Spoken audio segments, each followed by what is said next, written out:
The Zarnath Empire was one of the oldest spacefaring civilizations in the known galaxy. Their ships floated like black crystals through space, their cities rose in silver spires. From the deserts of their homeworld, and their ruler, King Varn, sat on a throne carved from starlight and iron, but behind all the glory, there was a quiet problem, a problem that no one in the Empire dared to speak about. Princess Rena, the only child of King Varn, remained without an heir for years. The king had arranged her union with noble warriors and powerful scholars. Rena followed her father's orders as any royal daughter must.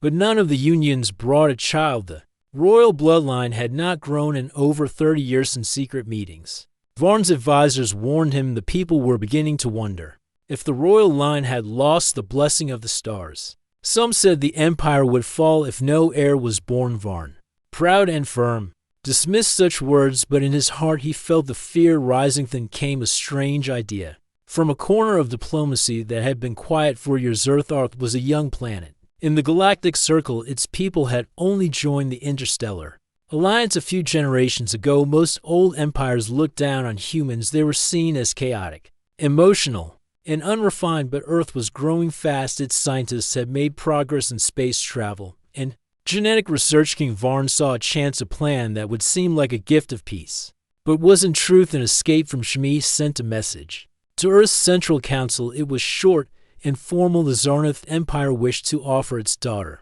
Princess Rena, to a human representative in the spirit of unity and future alliance back on Earth. Many leaders were surprised. The offer was unexpected. Some feared it was a trick. Others thought it was a chance to refuse. After much debate, Earth responded yes, but they would choose the man carefully, not a soldier, not a politician, but someone who had studied Zarnath ways, and so they chose Talon. Talon was not famous. He had no medals and no grand titles. He was a quiet man who had spent years studying alien cultures and languages. He had written books on Zarnath beliefs and customs. He had visited their border colonies and learned their songs and stories. Was no hero, but he was known for patience and honesty, and perhaps that was why he was chosen. When the message reached him, Talon was living in a research dome on Mars. He read the offer 3 times before he believed it. A marriage to an alien princess, a move to the Zarnath capital, a life among beings who saw humans as lesser. Did not say yes at once. He walked the red hills for hours, thinking. In the end, he agreed, not because he was brave, but because he was curious. And so the journey began. Talon arrived on Zarnath in a ship, guided by golden lights. The city of Varian shone like metal under the twin suns. Tall towers curved like vines into the sky. The air was dry but rich with scent and sound. At the palace, he was greeted by royal guards and led through long halls of crystal and stone. Everything was silent except the sound of his boots on the floor. At last, he stood before King Varn. The king was tall, his skin like dark copper, his eyes deep silver. He looked at Talon not with hate, but with something colder, judgment. You are the human, the king said. I am Talon of Earth. He replied. King Varn gave a single nod. He turned to the side and spoke a name. Rena. From a high door came a figure dressed in silver cloth. She walked with quiet steps. Her face was calm, but not cold. Her eyes held no furthest. Was Princess Renalan bowed low. She nodded. On sea there was no great welcome, no celebration, only a short ceremony in the temple, where their names were recorded in the Book of Union. That night, Talon was taken to a guest chamber high in the palace. Rena was not there. They were not forced to share space or bed. There was no demand for closeness. The union was legal, not personal. Still, Talon could not sleep. He stood by the tall window and looked out over the glowing city. He wondered what path he had stepped onto.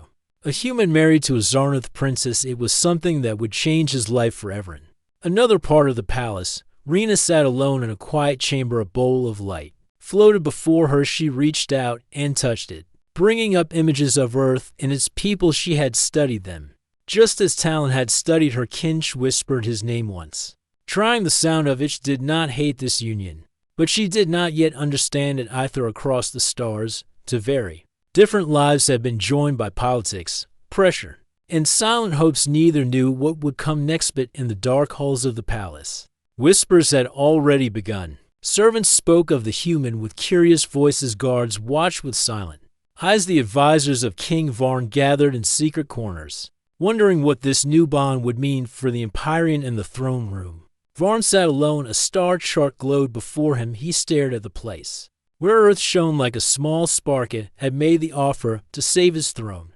But deep inside he feared what he had. Alouette did not believe that anything would come from this union. He believed the human would remain just that, a symbol of peace. Nothing more, but the stars had other plans. The Zarnath Palace was quiet in the mornings. The halls were long and empty, and sunlight came through the tall windows like golden. Riverstalen woke early each day. He did not know what was expected of him as the new consort of Princess Rena. No one had given him orders. He had not seen the king since the day of the union, so he did what he always did when he was unsure. He observed and he listened. Talon began walking the palace halls alone. He kept a small notebook where he drew what he saw: strange plants in the garden, symbols carved into the stone walls, even patterns in the sky as the twin suns moved overhead. He spoke only when spoken to. Most of the palace staff did not speak to him, but a few curious ones did. An old librarian named Kier taught him how to read the Zarnath script better. A young garden caretaker named Luma showed him how the plants moved slowly during the day, to follow the light and thank them with quiet words and honest eyes in return.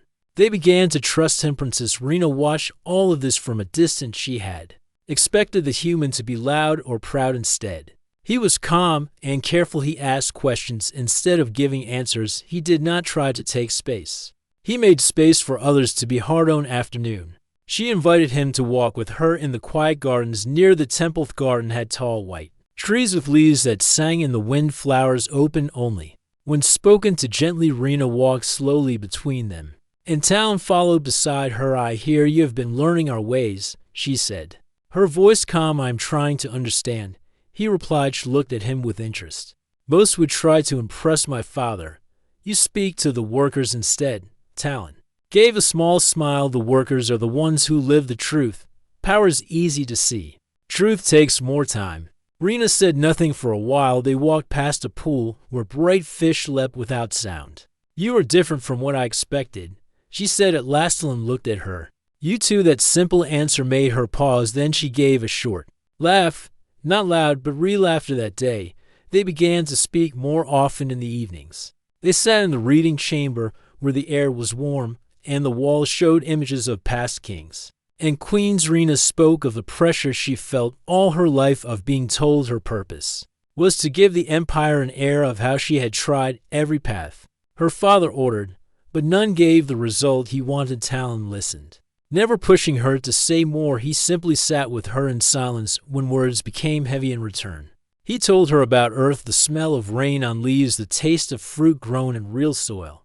The sound of music from city streets made her laugh with small jokes about humans getting lost on alien planets and wearing their clothes backwards. Share bond grew not through duty, but through kindness. Still, outside their quiet talks, the palace stirred with whispers. Some nobles were unhappy that a human walked freely through the royal halls. Some called him a pet, others feared he might one day claim power through renaking. Varn remained silent on the matter. He watched from afar, but gave no orders. In evening, Rena invited Talon to a hidden part of the palace, a small temple built into the side of the mountain behind the throne room. Inside, the walls were covered in glowing symbols. The air felt deep and old. This temple holds the Starstone, she said. It is one of the oldest gifts from our ancestors. It shows truths not in words, but in light. Talon followed her to the center of the chamber. A round stone sat there, faintly pulsing with color. Rena placed her hand on it and stepped back. The room filled with slow-moving light. It shaped itself into an image, an old story told through symbols. It showed a child born of two worlds, one with skin like silver fire and eyes like oceans. The child stood between two crowds, one Zarnath and one unknown. The lights faded slowly. Rena looked at Talon. This story is older than the throne itself. It has been told in many ways. Some say it is only a tale. Talon spoke carefully, and some say it is a sign. Rena did not answer. She touched the stone again, and this time the lights did not return. They left the temple without speaking. After that night, something changed between them. Rena no longer spoke with the voice of a ruler when she spoke to Talon. She spoke as herself and Talon, who had come as a stranger. began to feel something he had not expected belonging, but not all eyes were kindled in the king's private chamber. A report was read aloud by a tall advisor. The human walks freely with the princess. He has begun to speak with members of the inner circle. Some call him consort, not by name, but by respect. King Varn said nothing at first. His face remained calm, but his fingers pressed hard against the armrest of his chair. This match was meant to be symbolic. He said slowly, it was not meant to plant new roots. The advisor gave a short nod, but the roots may be growing, Your Highness. The king rose and walked to the window outside. The twin suns were setting. The sky turned gold, and Red spoke with quiet force. Watch them. Say nothing yet, but if change comes too quickly, we will shape it our way. That night, Rena looked at the stars from her balcony. She thought of the old tale. The child born of two worlds. She thought of her own life, always measured by what she could give the Empyrean. She thought of Talon, the man who had not demanded her heart, but had earned her trust below her in the stone courtyard. Talon stood looking at the same stars. Did not know what the future held, but he knew this much. He was no longer just a visitor in a strange land. It had become part of something larger than himself. And in the shadows of the great throne, the Empire held its breath. Morning light covered the capital of Zarnath with a soft golden glow. The city of Varian moved slowly at sunrise. Floating transports glided through the sky. Temple bells rang in quiet tones. The people below walked with calm purpose. Everything seemed peaceful on the surface, but inside the palace, something was about to break the silence forever. Princess Rena had not appeared in public for several days. Her usual walks in the garden had stopped. The meetings she often attended were cancelled. At first, no one questioned it. Royals often kept private time. But then word spread through the palace that something was wrong. Talon was the first to notice. Rena's messages became shorter. Her voice, once steady, sounded weak. One morning, she did not respond at all. Concerned, Talon asked to see her, but the guards outside her chambers blocked the door. She is resting, one of them said. Under the care of royal healers, Talon stepped back. He did not want to cause trouble, but something inside him stirred, a quiet fear. That evening, he sat near the lower gardens, staring at the night sky. He thought about the temple, the glowing stone, and the story of the child from two worlds. He tried to tell himself it was only a tale, but the stars said otherwise. The next day, it happened during a royal ceremony in the Grand Hall, where nobles gathered to mark the changing of the seasons. A sudden noise shook the room.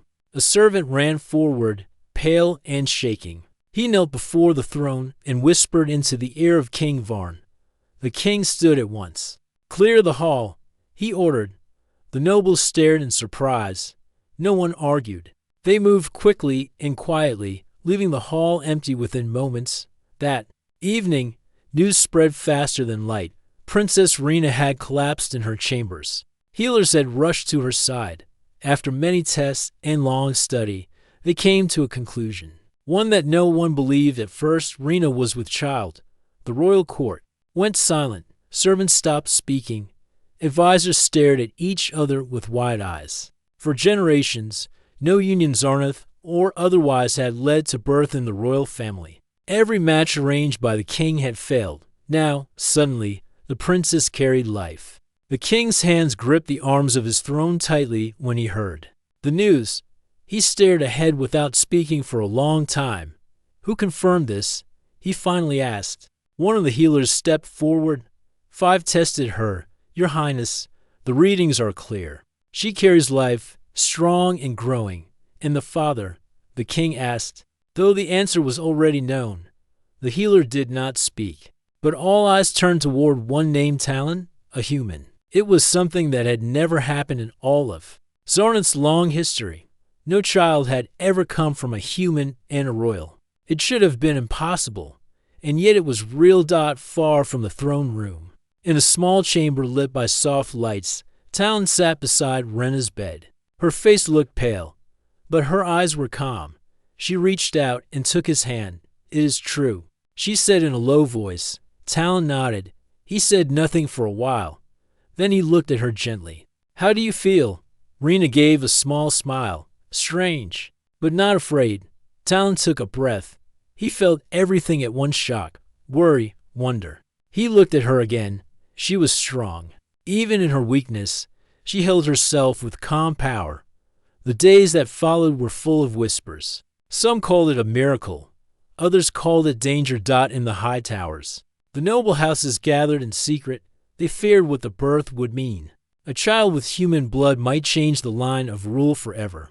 Some whispered of ending the line before it could begin. In the streets of Virion, however, many citizens spoke differently. They had heard the old stories. They remembered the tale of a child from two worlds. Some said the time had come. In the royal council chamber, voices rose in anger. "We cannot allow a human to be part of our bloodline." One noble shouted, "It is already done." Another replied, "What will you do?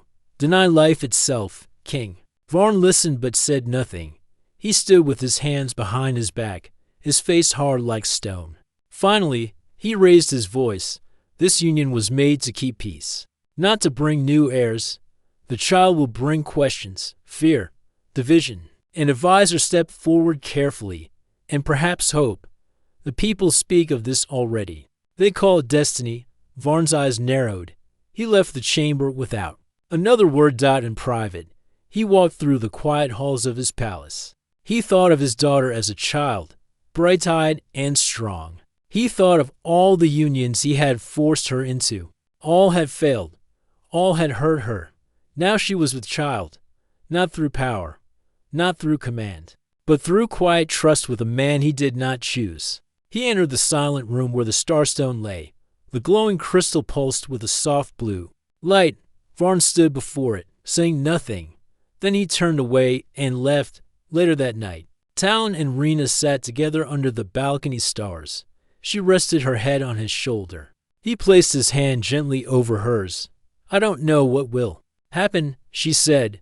"Neither do I," he answered. "But I know I will stay."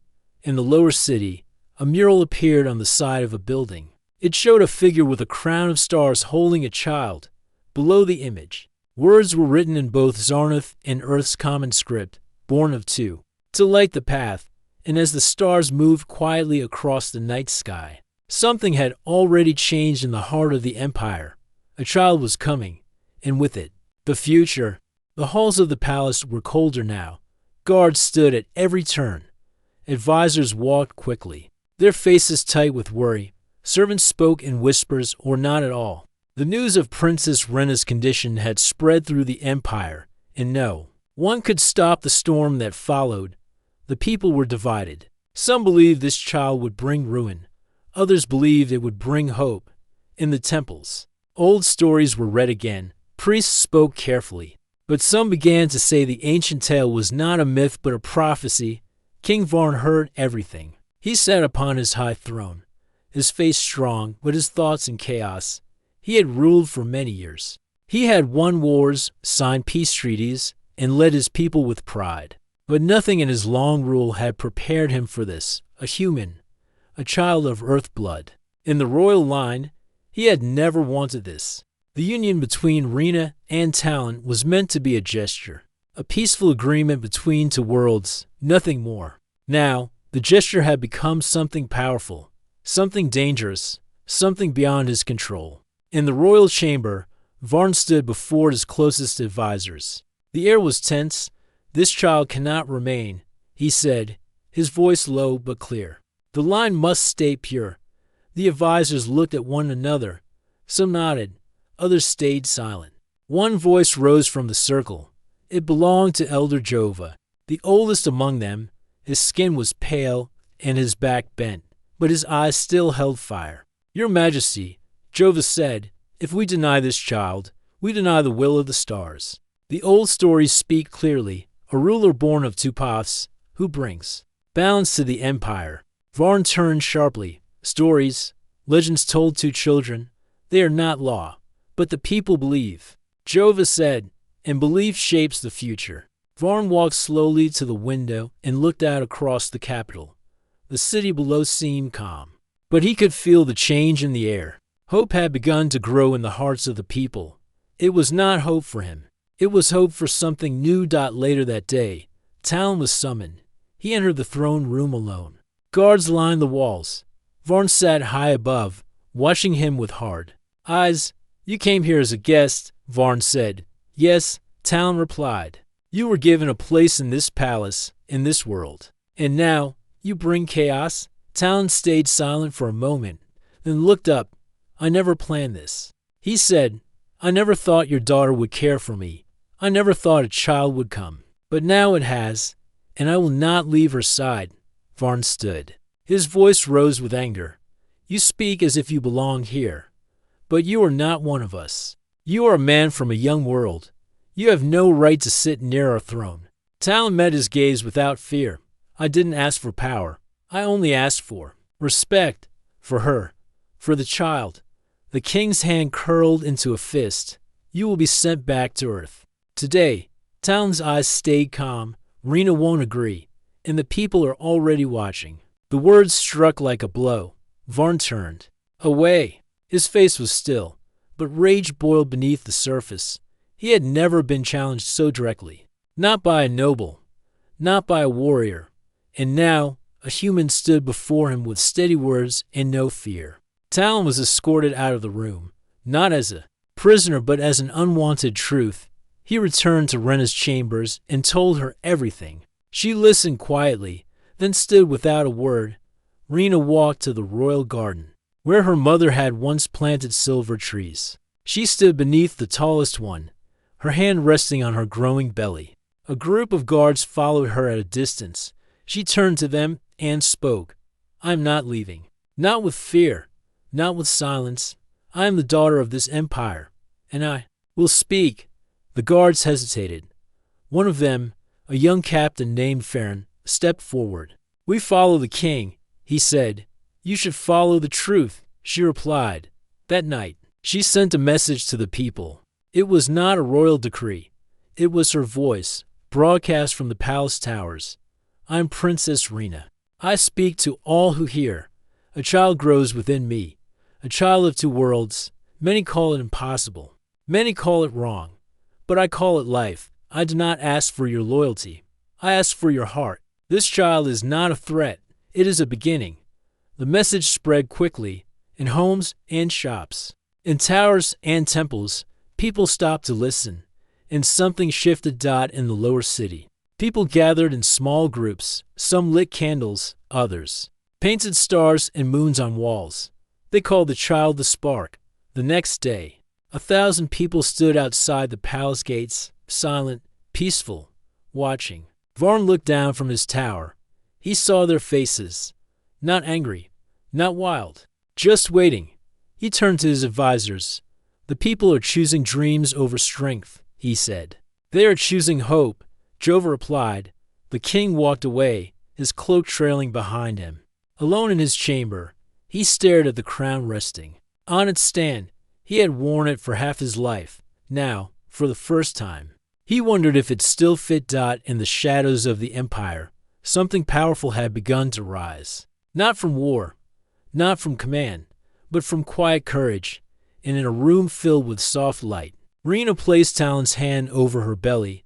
He felt the small movement, a pulse, a promise. "This child is not born to rule," Rena said. "No," Talon answered, "but maybe it will lead." The city of Barren was no longer quiet. The streets, once silent and still beneath the rule of King Varn, were now filled with soft voices, calm steps, and silent signs of change. The people had not raised weapons. They had raised hope everywhere. The symbol of the child began to appear. On walls, on robes, even carved into small wooden charms. A star with a line through it to paths crossing. The symbol had no official meaning, but everyone knew what it stood for. The spark. The child of Princess Rena and the human. Talen. In the lower part of the city, where the towers did not shine and the floors were made of old stone, a gathering, formed not of warriors or nobles, but of workers, healers, teachers, and families. They stood in quiet circles and listened to words that came not from rulers, but from one another. An old teacher named Mora stood before them and spoke. "We were told that the royal line had lost its future. Now a child grows in the princess's care, and we are told it is wrong. But what if it is right? What if this child is not a threat, but a bridge? The people nodded. A builder stepped forward next. Since I was young, I have seen no joy in the palace, no laughter in the throne room. But now we hear a mother's voice, a father's promise. It feels real. In another part of the city, small groups began to light sky candles at night. They sent them up with whispered hopes for the unborn child. The lights floated into the sky like stars. Drifting toward the palace, inside the royal walls, King Varn watched all of this from above. He saw the gatherings, the candles, the paintings. Each one felt like a crack in his rule. He called for his advisors. "This must stop," he said. "They forget who holds the crown." Elder Jova stepped forward. "Slow and careful. They do not forget, Your Majesty. But they begin to remember something greater than fear. They remember choice." Another advisor spoke. "The people are not calling for war. They are not breaking the law, but they are choosing. That is what troubles us." Varn turned away. "This is not a matter for the people. It is a matter of blood."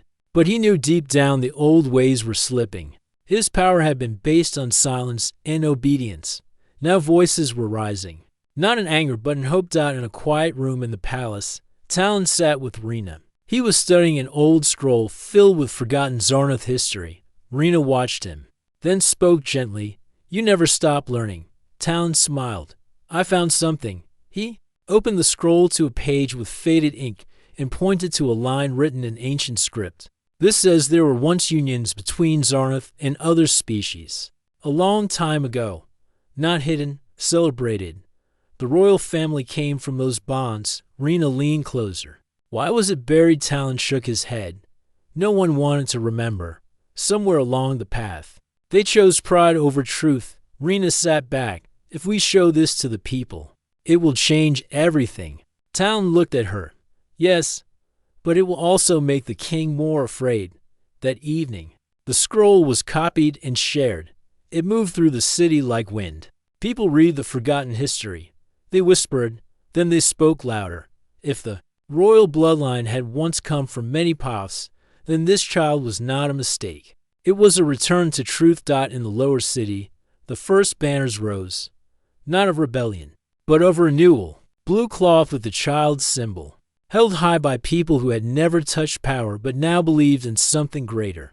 The palace responded with silence, but the silence felt heavy.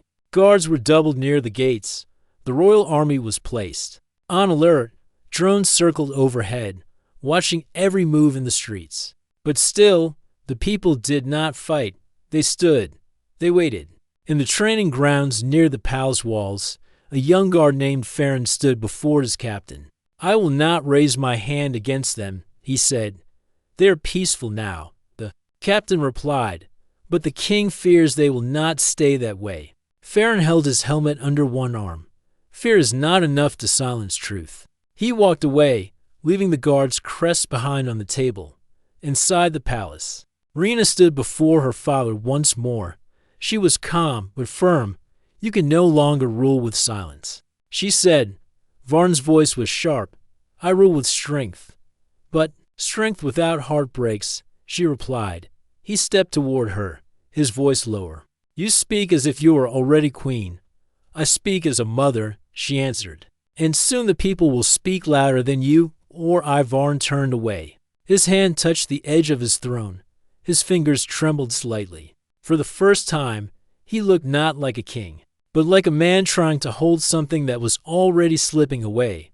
That night, in a square below the palace, thousands stood together in the dark. No weapons, no shouting, just light. Every person held a small lamp. Together they lifted them toward the sky. From her balcony, Rena watched. Her hand rested over her stomach. The child moved softly beneath her skin.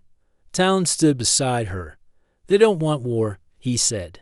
"They want change." Rena nodded. "And this child will be the symbol of it from high above." The lights looked like stars falling to the ground, and in that quiet city, lit by hands and hope, the empire began to wake, not with the sound of battle, but with the breath of something new. The palace stood tall in the center of the city, but its walls no longer held the same power. Outside, The people gathered in greater numbers each day. They came with songs, signs, and steady voices. They did not bring fire or blades. They brought belief. The blue banners of renewal flew in the lower streets. The child's symbol Tupos crossing now shone brighter than the king's crest. Families lit candles at their windows. Teachers told the old stories again. Healers painted stars on their robes. Something had changed across Zarnath, and it could no longer be hidden inside the palace. King Varn sat alone in the great hall. He stared at the throne in front of him. For many years, it had been a symbol of strength. Now, it felt like a weight on his chest. He called his generals, his advisors, and his council. They stand at our gates. He said, they do not shout, they do not fight, but their silence is louder than war. The generals looked uneasy. One of them, Commander Rule, stepped forward. The soldiers are loyal, but many question their orders. Some speak of the princess with respect. Others speak of the child as a gift. Varn's hand curled into a fist. The child is not a gift. It is a mistake. Elder Jova, standing near the back, spoke gently.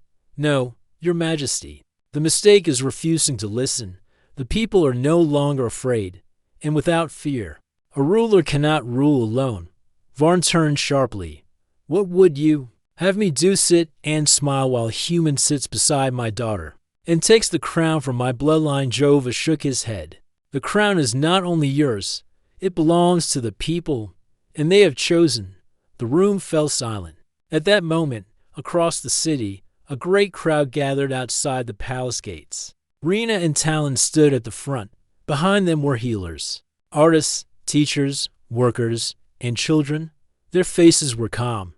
Their eyes held purpose. Rena wore a robe of soft silver and blue.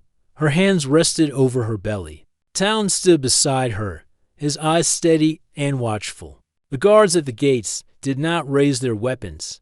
Some of them lowered them. Others stepped aside. One even dropped to his knees. Commander Rule, watching from the wall, saw the movement. He looked down at the crowd, then at the tower above him where the king watched through a tall window. Rule turned and gave the order. Open the gates. The metal doors slowly moved. The crowd did not cheer. They moved forward in silence, step by step, toward the heart of the empire. Inside, King Varn stood near the throne. His advisors moved back, unsure of what he would do. The heavy doors opened. Rena and Talon entered first. The guards did not stop them. The great hall filled with light as the people entered behind them. They did not rush or shout. They walked with quiet steps, as if entering a temple. Rena stepped forward and looked at her father. I did not come to fight, she said. I came to speak. Varn looked at her with tired eyes. You come with the world behind you. You come with a child that will change everything I have built. Rena's voice was calm. You build fear. I bring something else. He stepped down from the throne and faced her. You think that people will follow a child born from a human. A child of earth. Blood. Talon stepped forward. They follow what they believe in. Not blood. Not power. Hope. Varn's voice rose. Hope does not lead armies. Hope does not hold kingdoms together. A voice from the crowd replied. But it heals them.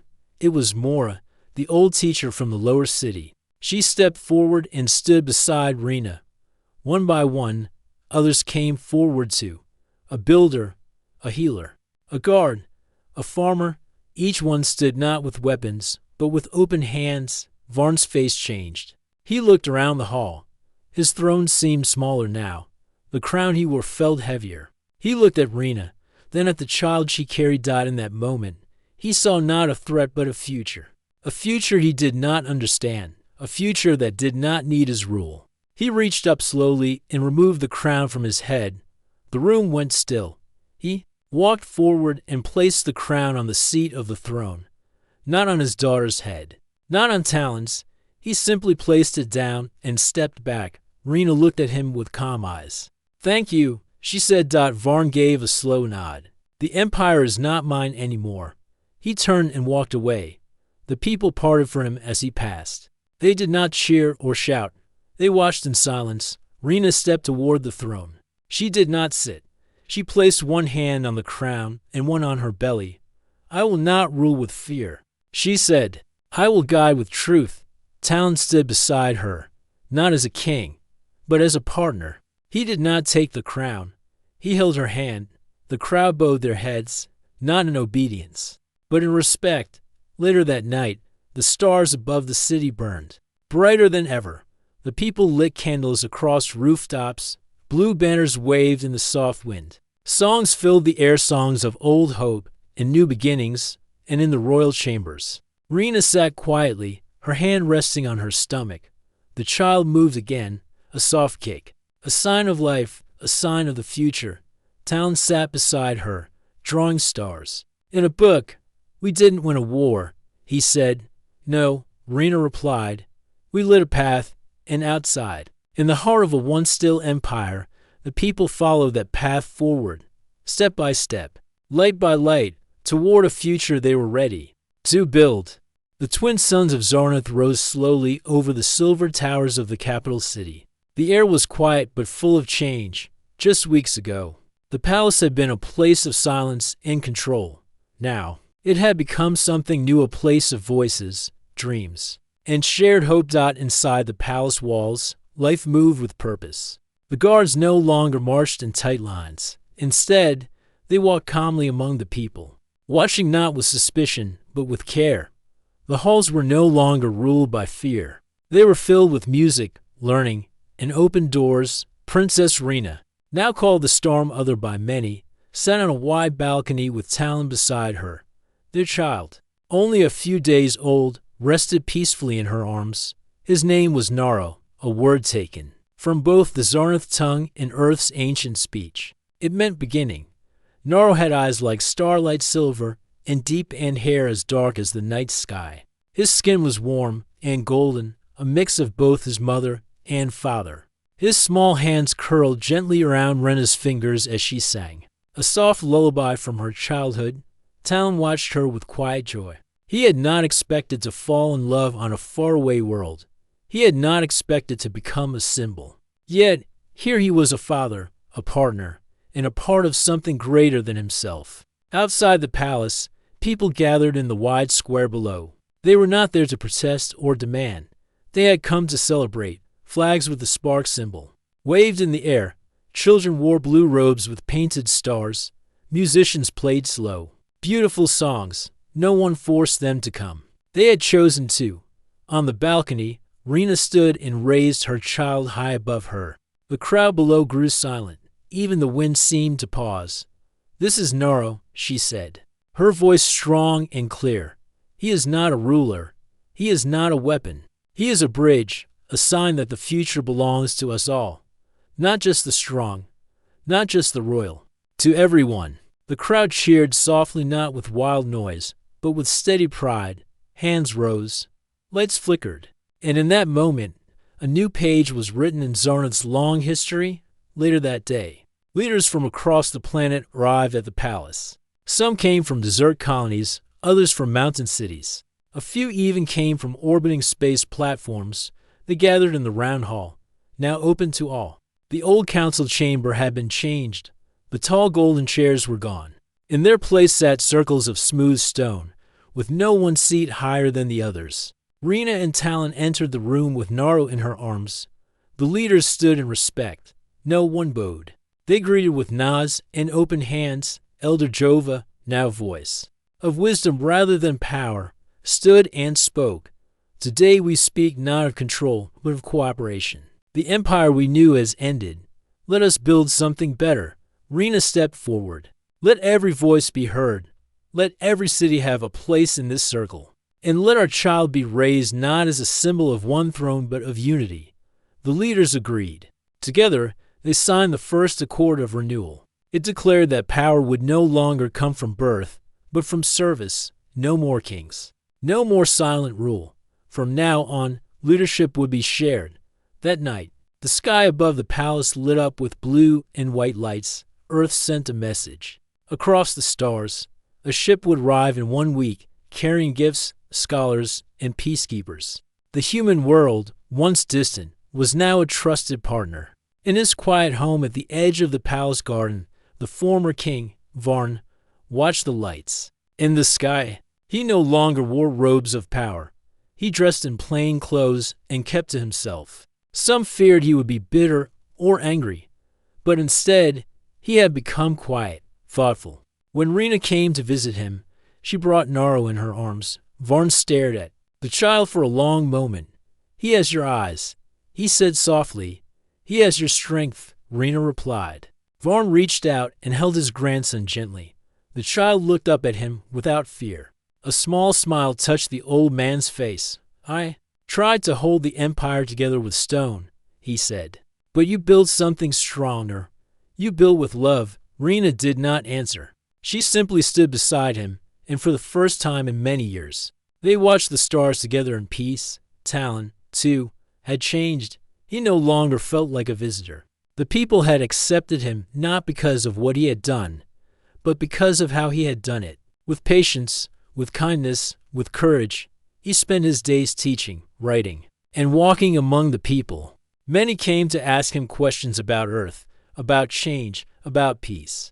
He answered all of them with care. Naro grew quickly. He laughed often and cried rarely. Wherever Rena carried him, people smiled. Some said he would be a great leader. Others said he would be a great teacher. But Rena always replied the same way. He will choose his own path. Not mine, not yours, his. The Temple of the Starstone, once hidden, was open to all. Inside, the old stories were read again, not as commands, but as lessons. The tale of the child from two worlds was now told with joy. Children sat around glowing stones and listened with wide eyes. And far across the stars, on Earth, people read the same story. Books were written, songs were sung. Two worlds, once strangers, were now family. The spark had lit a fire, not of destruction, but of renewal. Years later, when Naro would ask his parents about the day everything changed, Talon would place a hand on his shoulder and say, "It wasn't one day. It was many days, many hearts, many voices, and one simple truth that peace is not given. It is built," Rena would add, "and love is the strongest stone of all." And under the suns and a sky full of stars, the Zarnath people moved forward not as subjects of a crown, but as builders of a new world, together.